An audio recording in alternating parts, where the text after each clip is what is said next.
देखिए, माननीय अखिलेश यादव जी राष्ट्रीय अध्यक्ष ये चाहते थे कि चुनाव मैं ही लड़ूं। उनकी पूरी कोशिशें यही थी और उन्होंने वहां से लेटर बना के भेज भी दिया था। प्लेन से वो लेटर आया था और रामपुर का भी लेटर उसके साथ गया था। तो यहाँ के कुछ बाहरी नेता हैं, उन्होंने जो लखनऊ से आए हुए लोगों को ट्रैप करके रामपुर ले गए और रामपुर में देर करते रहे। 3:02 के ऊपर मेरे पास व्हाट्सएप आया कि सांसद जी ये मालूम कर लिया डीएम साहब से कि क्या ये अगर जमा हो जाए तो हम पेपर लेके आ रहे हैं। जाहिर है 3:02 हो गए, 3 बजे तक का टाइम होता है, तो वो नहीं हो सकता था। तो जब नहीं हो सकता था तो बेकार थे वो गए। तो राष्ट्रीय अध्यक्ष जी को भी आपने इस पूरी जो साजिश है, एक तरीके से साजिश कहेंगे, इसको सूचित किया था? उन्हें तो पता ही चल गया जी। भाई, जब मुझे मिला नहीं और मेरा नामांकन वापस नहीं हुआ तो राष्ट्रीय अध्यक्ष जी को तो पूरी बात मालूम है। मैं तो सिर्फ यही कह रहा हूँ राष्ट्रीय अध्यक्ष जी से कि जो लोग पार्टी को बर्बाद करने में तुले हैं उन्हें मिसगाइड करते हैं, जो भीड़ भीड़ ले जाकर कि चेहरा बदल दो, जीतेंगे नहीं, ये है, ऐसा है, वैसा है, कोई घुस नहीं सकते यहाँ से वहां। उन लोगों को आस्तीन के सांपों से होशियार रहने की बहुत सख्त जरूरत है। पार्टी इस वक्त क्राइसिस में गुजर रही है। अभी भी अगर हम विजिलेंट नहीं हुए तो पार्टी को ये लोग बहुत बड़ा नुकसान पहुंचा देंगे और सांप्रदायिक ताकतों को बहुत बड़ा फायदा हो जाएगा। हो सकता है बहुत से लोग सांप्रदायिक ताकतों के हाथों में खेल रहे हो। संसद जी, एक तरीके से आप मानेंगे चीटिंग होगी, तो चीटिंग हो गई है जो किया है। जाहिर सी बात है, आप खुद समझ ली क्या हुआ है। तो प्रचार में तो आप बोल रहे हैं कि नहीं जाएंगे?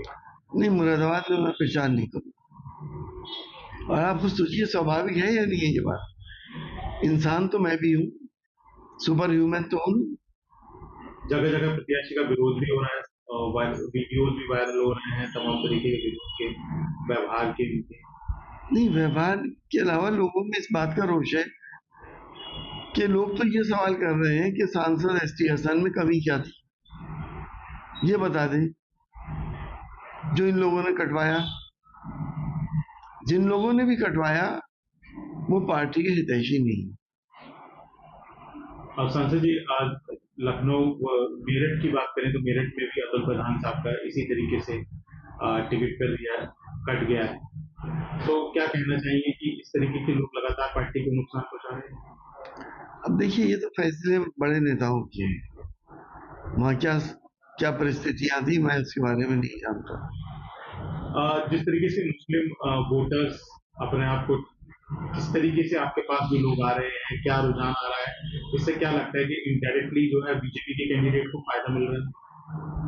जाहिर है बीजेपी से ही मुकाबला होना था और सबको ये मालूम था कि अगर हम लड़ते तो बीजेपी कहीं टिक नहीं पाती। अब बीजेपी को बहुत बड़ा फायदा हो गया। तो ये भी सोचना पड़ेगा कि बीजेपी को फायदा पहुंचाने में किस किस का हाथ है।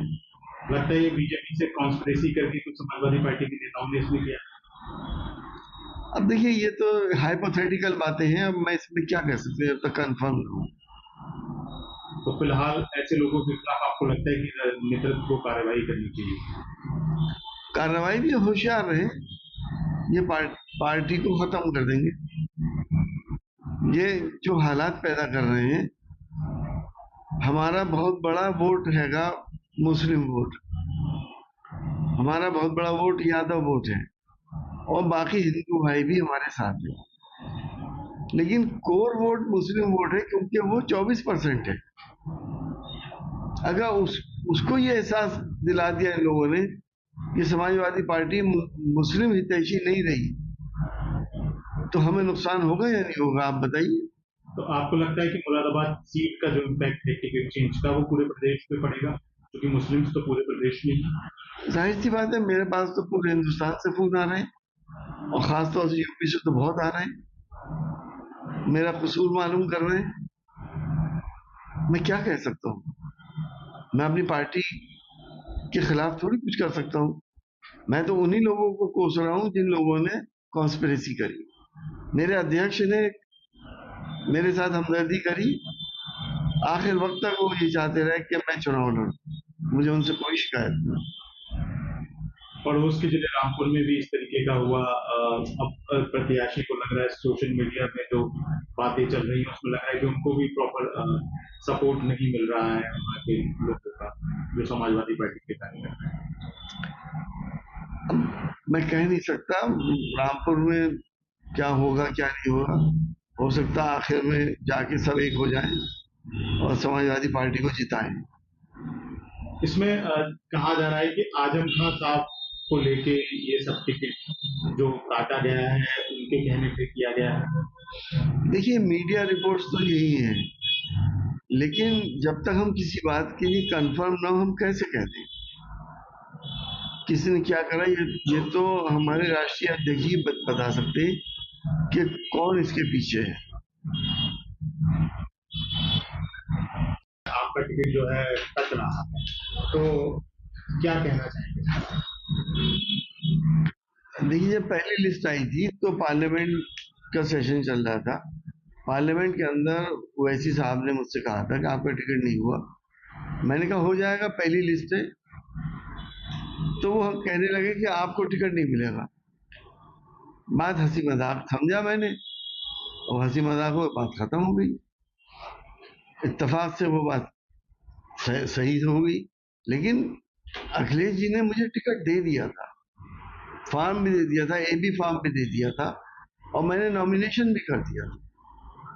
टिकट तो बाद में जिन लोगों ने कटवाया है वो लोग जिम्मेदार हैं पार्टी के नुकसान के। सांसद जी, रुचि मीरा भी कह रही है कि वो आपसे मिलने की कोशिश कर रही है, लेकिन मुलाकात आपकी हो रही, फोन पिक नहीं हो रहा आपका। नहीं, ऐसा तो नहीं है। मैं तो घर ही रहता हूँ, और अब जाहिर है मैं इस वक्त भी अब यहाँ बैठा हूँ। वो मिलना चाहती है, लेकिन मिलके करेंगी क्या, सवाल तो ये है। निर्णय पे आप अपने अड़े हैं? जाहिर है मेरा डिसीजन है। अब मैं अब जो डिसीजन मैंने लिया है वो एक स्वाभाविक डिसीजन है।